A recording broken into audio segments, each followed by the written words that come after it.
หยุดเว้ยนี่คือการปล้นเมียจะได้เอามาหาสิบพวกมึงมวนหลายเนาะไปกูทุกผู้เดียวโอ้ยกูอยากเด้ดนเข้ามาในเมืองเท่านึงซ้ำสิกินเอาเว้ยกูจะบอกพวกมึงสู้ขวดเชียวสิตายสันซ่าจะเข้ามาในเมืองมึงเข้าใจบ่โอ้ยเลยผู้ใดขัดขืนกูมันต้องตายอย่างเดียวโดยเสียบเลยเนาะมึงมายืนยามยังอยู่นี่มึงนี่วะ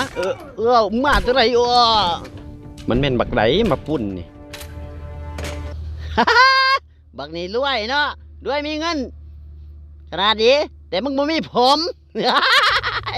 เอ้ยจะมาแต่ทางไหนได้ไงจังหวะได้น้องเขามาก็บ่บอกกันเนาะเกือบเด้แม่นได้น้องเอ้ยเกือบเขาเห็นเฮาได้ไงเอ้ยสู้มวนเลยเนาะสู้อยู่ในเมืองงั้น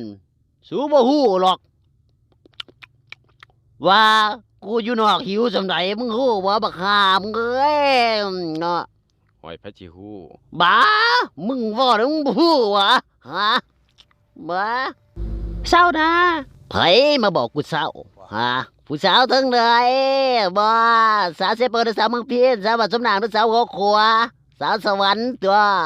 สาวสวรรค์ผู้นี้บ่ที่ถูกต้มมาแต่โดนนะ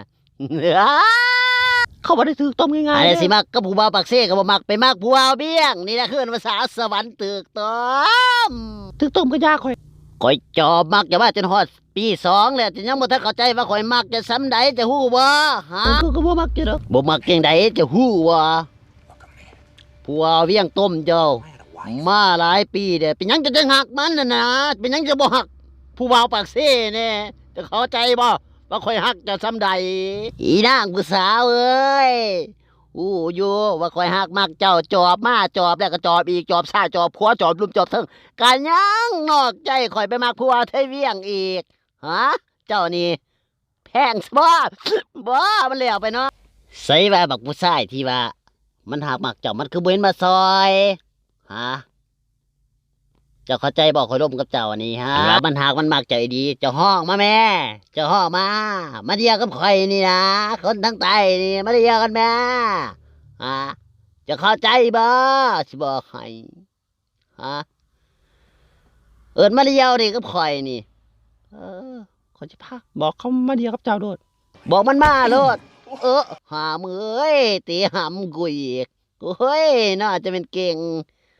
ดีแล้วมันบ่ขึ้นมึงนี่วะมึงบ่ต้องมาเตะต้องเลยผู้สาวกูมึงนี่โอ้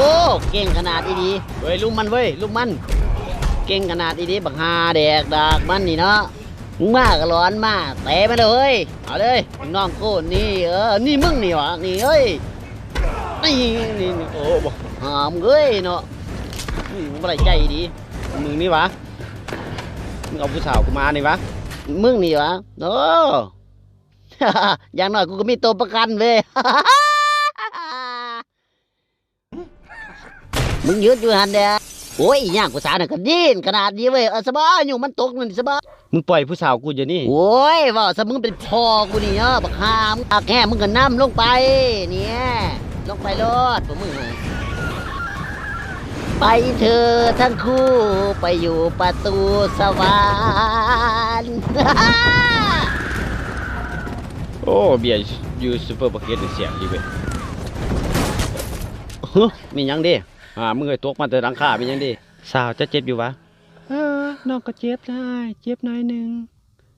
อดเอาเด้อจะได้พาไปห้องหมอเด้อ